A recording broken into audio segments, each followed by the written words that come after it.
Hoje sabemos porque estamos no Brasil.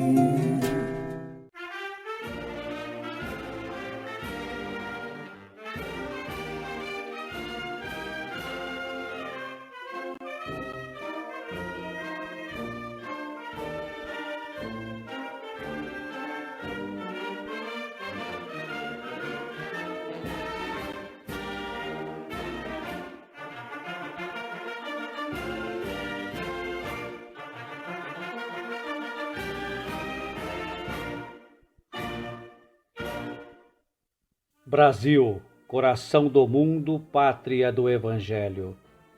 Pelo Espírito Humberto de Campos, pelas mãos iluminadas de Chico Xavier. Episódio 27. A República. Se a monarquia, embora todas as liberdades públicas que desenvolvera, espíritos avançados do Brasil a consideravam como a derradeira recordação da influência portuguesa. A República era considerada pela comunidade brasileira como a fórmula de governo compatível com a evolução do país e com a posição cultural do seu povo. Essa ideia genuinamente nativista alcançara todas as inteligências e a garantia do seu êxito se patenteara aos olhos de todos após a Lei de 13 de maio, que ferira os interesses particulares de todas as classes conservadoras. Por essa razão, os anos de 1888 e 1889 assinalaram os derradeiros tempos do único império das plagas americanas. Por toda parte e em todos os ambientes civis e militares, acendiam-se os fachos do idealismo republicano sob o palio da generosidade da coroa. No mundo invisível, reúne o Senhor as falanges benditas de Ismael e dos seus dedicados colaboradores, e enquanto as luzes tênues douravam o éter da imensidade, que se enfeitava de luminosas flores dos jardins do infinito, falou a sua voz como no crepúsculo admirável do Sermão da Montanha. Irmãos, a pátria do Evangelho atinge agora a sua maioridade coletiva. Profundas transições assinalarão a sua existência social e política. Uma nação que alcança a sua maioridade é responsável legítima e direta por todos os atos comuns que pratica no concerto dos povos do planeta. Necessário é separemos agora o organismo político do Brasil dos alvitres permanentes e constantes do mundo espiritual, para que todos os seus empreendimentos sejam devidamente valorizados. À maneira dos indivíduos, as pátrias têm igualmente direito à mais ampla liberdade de ação, uma vez atingido o plano dos seus raciocínios próprios. Acompanharemos indiretamente o Brasil, onde as sementes do Evangelho foram jorradas a mãos cheias, a fim de que seu povo, generoso e fraternal, possa inscrever mais tarde a sua gloriosa missão espiritual nas mais belas páginas da civilização, em o livro de ouro dos progressos do mundo. Seus votos evolutivos, no que se refere às instituições sociais e políticas, serão carinhosamente observados por nós, de maneira a não serem obstadas as deliberações das suas autoridades administrativas no plano tangível da matéria terrestre, mas, como o reino do amor integral e da verdade pura ainda não é do orbe terreno, urge reformemos também as nossas atividades, concentrando-as na obra espiritual da evangelização de todos os espíritos localizados na região do Cruzeiro. Consolidareis o templo de Ismael, para que do seu núcleo possam expandir-se por toda a extensão territorial da pátria brasileira as claridades consoladoras da minha doutrina de redenção, de piedade e de misericórdia. Ensinareis aos meus novos discípulos encarnados a paciência e a serenidade, a humildade e o amor, a paz e a resignação, para que a luta seja vencida pela luz e pela verdade. Abrireis para as caravanas do Evangelho que marcha ao longo dos caminhos da sombra a estrada da revolução interior, cujo objetivo único é a reforma de cada um, sob o fardo das provas, sem o recurso à indisciplina perante as leis estatuídas no mundo e sem o auxílio das armas homicidas. A nova revelação não é dada para que se opere a conversão compulsória de César às coisas de Deus, mas para que César esclareça o seu próprio coração, edificando-se no exemplo dos seus subordinados e tornando divina a sua imperfeita obra terrestre. Conduzireis, portanto, aos meus discípulos encarnados o estandarte da fé e da caridade, com o programa da renúncia e do despreendimento dos bens humanos, dentro dos grandes imperativos da sua grandiosa missão. A proclamação da República Brasileira, como índice da maioridade coletiva da nação do Evangelho, há de fazer-se sem derramamento de sangue, como se operam todos os grandes acontecimentos que afirmaram perante ao mundo a pátria do Cruzeiro, os quais se desenvolveram sob a nossa imediata atenção. Doravante, o Brasil político será entregue à sua responsabilidade própria. As transições se realizarão acima de todos os cultos religiosos, para que todas as conquistas se verifiquem fora de qualquer eiva de sectarismo. Os discípulos do Evangelho sofrerão certamente os efeitos dolorosos da borrasca em perspectiva. Estaremos, porém, apostos, sustentando o Brasil espiritual, que de hora em diante passará a ser o nosso precioso patrimônio. Articularemos todas as possibilidades e energias em favor do Evangelho no país inteiro, e a obra de Ismael derramará as bênçãos fulgurantes do céu sobre todos os corações, na estrada de todos os felizes e de todos os tristes da terra. Acordemos a alma brasileira para a luminosa alvorada desse novo dia. No capítulo das instituições humanas, os esforços que despendemos até agora estão mais ou menos encerrados. Compete-nos, todavia, em todos os dias do porvir, conservar e desenvolver a melhor parte, espiritualizando essas mesmas instituições dentro das grandes finalidades de todos os labores das esferas elevadas do plano espiritual.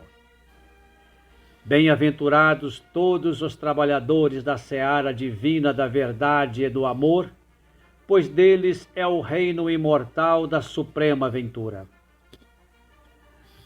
As falanges do infinito, sob as bondosas determinações do Divino Mestre, preparam então o último acontecimento político que se verificaria com o seu amparo direto e que constituiria a proclamação da República.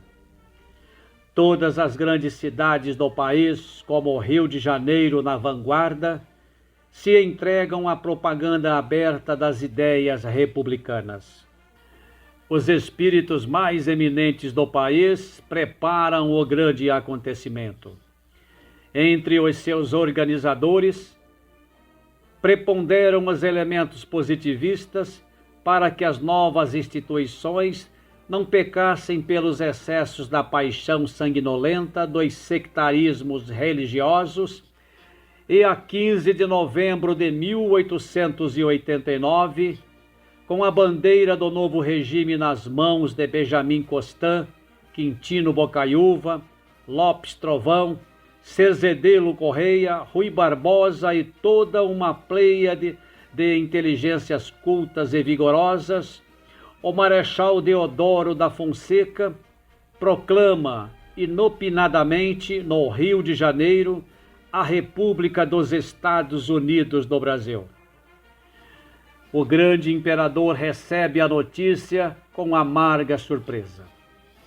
Deodoro, que era íntimo do seu coração e da sua casa, volta-se agora contra as suas mãos generosas e paternais. Todos os ambientes monárquicos pesam esse ato de ingratidão glamourosa, mas a verdade é que todos os republicanos eram amigos íntimos de Dom Pedro, quem não lhe devia no Brasil o patrimônio de cultura e liberdade. Os instantes de surpresa, contudo, foram rápidos. O nobre monarca repeliu todas as sugestões que lhe eram oferecidas pelos espíritos apaixonados da coroa no sentido da reação. Confortado pelas luzes do alto, que não o abandonaram em toda a vida, Dom Pedro II não permitiu que se derramasse uma gota de sangue brasileiro no imprevisto acontecimento. Preparou rapidamente sua retirada com a família imperial para a Europa, obedecendo às imposições dos revolucionários, e com lágrima nos olhos, rejeita as elevadas somas de dinheiro que o Tesouro Nacional lhe oferece para aceitar somente um travesseiro de terra do Brasil, a fim de que o amor da pátria do Cruzeiro lhe santificasse a morte no seu exílio de saudade e de pranto. Jesus, porém, consoante a sua promessa, lhe santificaria os cabelos brancos. Uma tranquila paciência caracterizou o seu inenarrável martírio moral. O grande imperador retirou-se do Brasil, deixando não um império perecível e transitório do mundo, mas uma família ilimitada que hoje atinge a soma de quase 50 milhões de almas. Visitado pelo Visconde de Ouro Preto no mesmo dia em que este chegava à capital portuguesa, o imperador lhe declara com serena humildade: em suma, estou satisfeito. E referindo-se à sua deposição, acrescenta: é a minha carta de alforria. Agora posso ir aonde quiser. Naqueles amargurados dias, o generoso velhinho se encontrava às vésperas do seu regresso à pátria da luz e da imortalidade. No Brasil, iam ser continuadas as suas tradições de amor e de liberdade pelas forças militares, que a seu turno as entregariam aos grandes presidentes paulistas. Nunca a sua figura de chefe da família brasileira foi esquecida no altar das lembranças da pátria do Evangelho, e não foi só o Brasil quem lhe reconheceu a inesquecível superioridade espiritual. Conta-nos Múcio Teixeira, então cônsul-geral do Brasil em Caracas, que ao chegarem até lá as notícias dos acontecimentos de 15 de novembro, desenrolados no Rio de Janeiro, ao entrar no palácio do governador da República vizinha, ao qual logo depois solicitou o seu exequator, o Dr. Rojas Paul, eminente político sul-americano, encaminhou-se ao seu encontro, exclamando: Senhor cônsul-geral do Brasil, peça a Deus que sua pátria, que foi governada durante meio século por um sábio, não seja doravante levada pelo tacão do primeiro ditador que se lhe apresente. E abraçando-o sensibilizado, concluiu: acabou-se a única república que existia na América, o Império do Brasil. Humberto de Campos. Espírito, com as graças de Deus.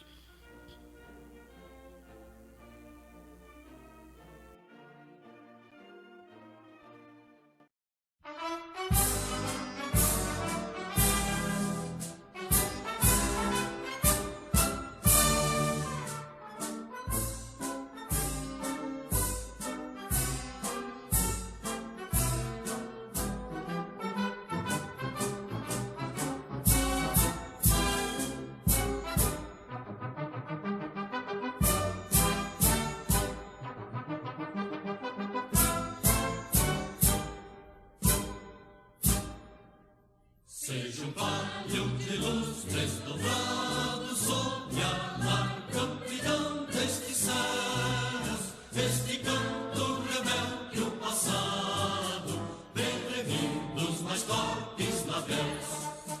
Seja um hino de glória que fale de esperanças de um novo porvir, com visões de triunfos em vale, e por ele lutando surgir. Liberdade, liberdade, abre as asas sobre nós, das lutas na tempestade, da que ouçamos tua voz.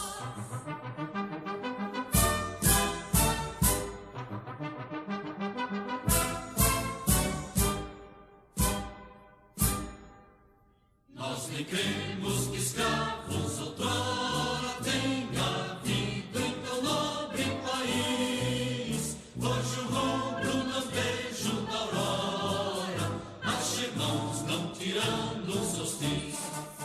Somos todos iguais ao futuro, saberemos unidos levar nosso robusto estandarte de couro, brilhavante da pátria voltar. Liberdade, liberdade, abre as asas sobre nós, das lutas na tempestade, da que ouçamos tua voz.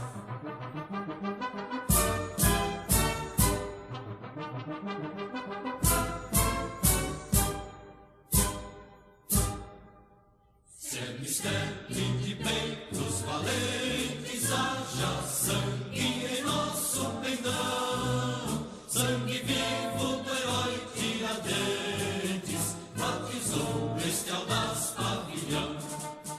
Mensageiros de paz, paz queremos, é de amor nossa força e poder, nós na guerra os transes supremos, desde vermos lutar e vencer. Liberdade, liberdade, abre as asas sobre nós, das lutas na tempestade, da que ouçamos tua voz.